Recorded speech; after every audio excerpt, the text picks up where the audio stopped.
Again, welcome back to IELTS Base Camp. And I want to begin with looking at a couple of phrases that are overused. So, an easy one to begin with, and that's the verb ask. We use the word ask quite a lot, and sometimes the repetition becomes monotonous. May I suggest that you also consider using the word inquire. So instead of just saying, can I ask you, you can say, can I inquire about? It does help. And while we're on this can and may, please differentiate. Can I means, am I able to? Whereas may I means, am I allowed to? So if you say, can I go to the market? Well, you can, obviously, if you can walk or drive. But may I is a different matter altogether, and it requires somebody agreeing to your request. So ask and request. Second thing I want to look at is an often used phrase. I bought it in 100 rupees. Now, I guess I know what that means, and I think one means to say I bought it for less than 100 rupees. So please, with 100 rupees is not a good phrase. You could buy something with a 100 rupee note because you're actually using one object, a 100 rupee note. But generally, you buy something for less than 100 rupees. And another point I want to point out here is about insurance. I've often heard the phrase, I've insured my car for theft. You haven't really, you've insured your car against theft. Please be careful about that word. You insure your house against fire, not for fire, because that means you might want to burn it down. You might well do if the insurance money is enough. But sensibly, you insure against something. All right then, enough about words and phrases. Let's look at strategies. And let's look at one that will hopefully develop your 4 areas of reading, writing, speaking and listening at the same time.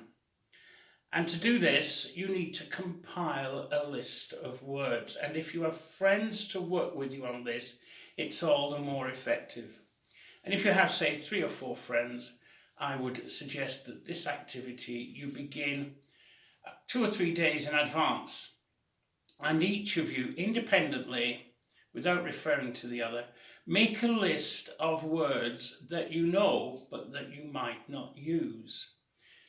Some such words might be eloquent, because we often talk about talkative and speaking too much, but we don't often perhaps use that word eloquent. Another one might be inconvenient.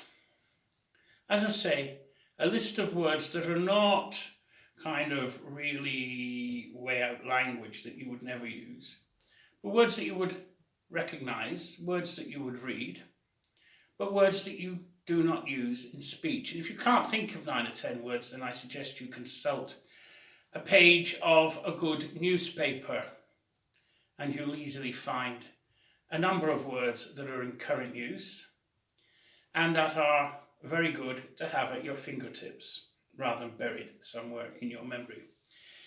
Well, armed with that list of 9 or 10 words, please get together with your friends, and the game goes a little bit like this. One person will say one word on their list, and the next person should write down synonyms of that word. So, we were talking about eloquent, you would write down talkative. You might even write down a phrase, speaks a lot. The next person would write down a sentence using that word. And the 4th person, or however many there might be, might listen to that sentence and agree that the word is used correctly or not.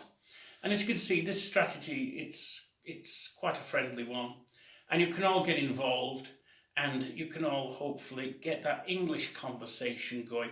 And it's forced, you see, that that English conversation must contain some or all of that list of words that each of you has prepared. So it has to raise your English communication skills to a higher level. It's forced to do so. I suggest that you do that. I want to end this video with just a couple of quick points here. How many times have I heard the phrase, "What is your good name?" Well, I don't think good is needed there. What is your name is sufficient. I've also been asked, what's the name of my good wife, which seems to mean that I have a bad one somewhere. Well, that's not the case. So please, just what is your name and what is your wife's name? What is your friend's name? And drop this word good completely. All right then. Of course, if you do have a bad wife, you might want to use the word good, but I don't think you do. Look, thanks very much for being with me in this short video from Basecamp, IELTS Basecamp. We look forward to seeing you in our next lesson, in our next video. Thank you very much.